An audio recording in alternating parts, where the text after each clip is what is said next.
Gaza kembali diwarnai konflik internal. Milisi lokal pimpinan Yasir Abu Sahab menolak mundur meski menghadapi ultimatum dari Hamas. Ia dituduh melakukan pengkhianatan, bekerja sama dengan musuh, dan membentuk kelompok bersenjata. Namun Abu Sahab tak gentar. Pihaknya bersikukuh akan terus melawan kekuasaan Hamas, bahkan menyatakan siap bekerja sama dengan siapapun, termasuk tentara Israel. Simak selengkapnya dalam video berikut.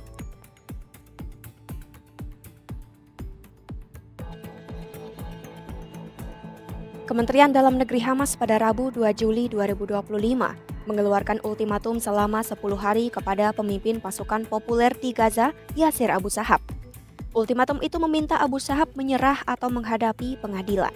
Melalui ultimatum ini, Hamas menuduh Abu Sahab telah melakukan sejumlah pelanggaran serius. Pelanggaran itu termasuk pengkhianatan, bekerja sama dengan musuh, membentuk geng bersenjata, dan melakukan pemberontakan. Pengadilan juga mengajak warga Gaza untuk memberikan informasi tentang lokasi Abu Sahab.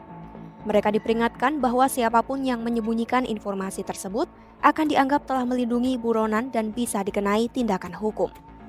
Warga Palestina diimbau untuk segera melaporkan kepada Hamas jika mereka mengetahui keberadaan Abu Sahab yang saat ini dilaporkan berada di Rafah.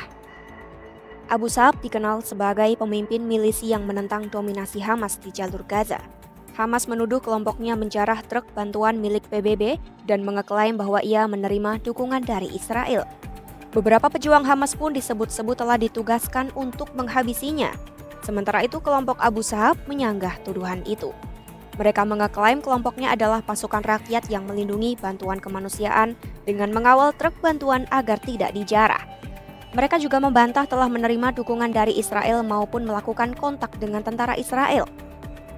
Kelompok Abu Sahab pun balik menuding Hamas melakukan kekerasan serta membungkam suara yang berbeda pendapat.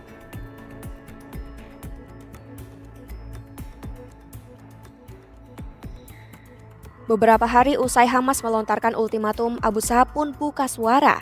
Melalui wawancaranya dengan media Israel, Kan, pada Minggu 6 Juli 2025, ia membalikan tuduhan tersebut kepada Hamas. Hamas dituding sebagai pihak yang melakukan kejahatan 7 Oktober 2023 dan menjadi penyebab utama penderitaan warga Palestina. Abu Sahab pun menyerukan pasukannya akan menjadi pihak yang menguasai Gaza setelah Hamas lengser dari kekuasaan. Hamas juga disebut telah memberikan kepahitan dan ketidakadilan di Gaza. Oleh karena itu, mereka memutuskan untuk melawan Hamas. Ia menyatakan pasukan populer siap mendukung setiap kekuatan yang mengusung gagasan untuk menghapuskan ketidakadilan dan korupsi di Gaza. Bahkan, Abu Sahab mengatakan kelompoknya tidak menutup kemungkinan untuk bekerja sama dengan IDF dalam hal-hal seperti penyaluran bantuan kemanusiaan di masa depan.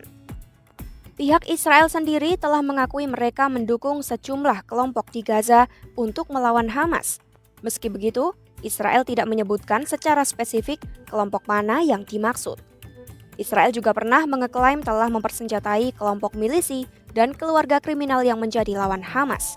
Namun kantor Perdana Menteri Israel telah membantah klaim tersebut. Dalam wawancara ini, Abu Sahab mengungkapkan milisinya secara aktif melawan Hamas di jalur Gaza.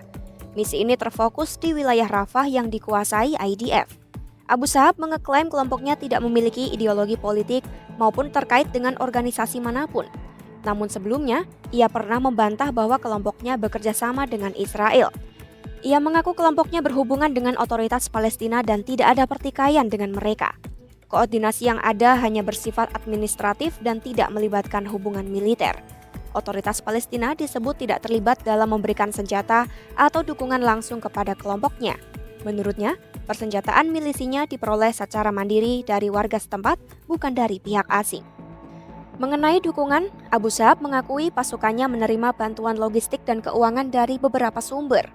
Namun ia tidak menyebutkan sumbernya secara spesifik. Sementara itu, Gaza masih berjuang untuk mencapai gencatan senjata secara permanen. Israel dan Hamas kembali melanjutkan perundingan tidak langsung di Doha, Qatar pada Senin 7 Juli 2025.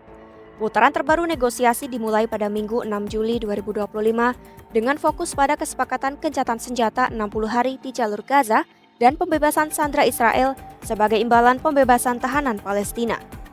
Presiden AS Donald Trump menyatakan optimismenya terhadap kemungkinan tercapainya kesepakatan dalam waktu dekat. Perundingan ini berlangsung bersamaan dengan lawatan Perdana Menteri Israel Benjamin Netanyahu ke Washington untuk bertemu Trump. Netanyahu mengungkapkan harapan pertemuannya dengan Trump pada Minggu 6 Juli 2025 dapat mempercepat tercapainya kesepakatan tersebut. Ia menegaskan Israel akan terus berusaha membebaskan para sandera yang masih ditahan, sekaligus membubarkan militer dan pemerintahan Hamas di Gaza. פועלים להשיג את העסקה הזאת שדובר עליה, בתנאים שאנחנו הסכמנו לה. שלחתי צוות למשא ומתן עם הנחיות ברורות, ואני חושב שהשיחה עם הנשיא טראמפ יכולה בהחלט לעזור לקדם את התוצאה הזאת שכולנו מייחלים לה. נשארו 20 חטופים חיים, 30 חללים. אנחנו נחושים להחזיר את כולם, ואנחנו נחושים גם להבטיח שעזה לא תהווה עוד איום על ישראל. זה אומר שאנחנו לא נרשה מצב שיהיו עוד חטיפות, עוד רציחות, עוד עריפת ראשים, עוד פלישות, וזה אומר דבר אחד, חיסול היכולות הצבאיות והשלטוניות של החמאס. החמאס לא יהיה שם. Konflik di Gaza menunjukkan ketegangan ganda dengan Abu Sahab menantang Hamas dari dalam dan Hamas mengeluarkan ultimatum baginya. Di saat yang sama, Israel dan Hamas terlibat dalam perundingan gencatan senjata di Doha untuk mencapai kesepakatan pembebasan sandera dan penarikan pasukan. Masa depan Gaza masih diliputi ketidakpastian di tengah konflik internal dan diplomasi internasional. Pantau terus perkembangannya hanya di YouTube Kompas.com.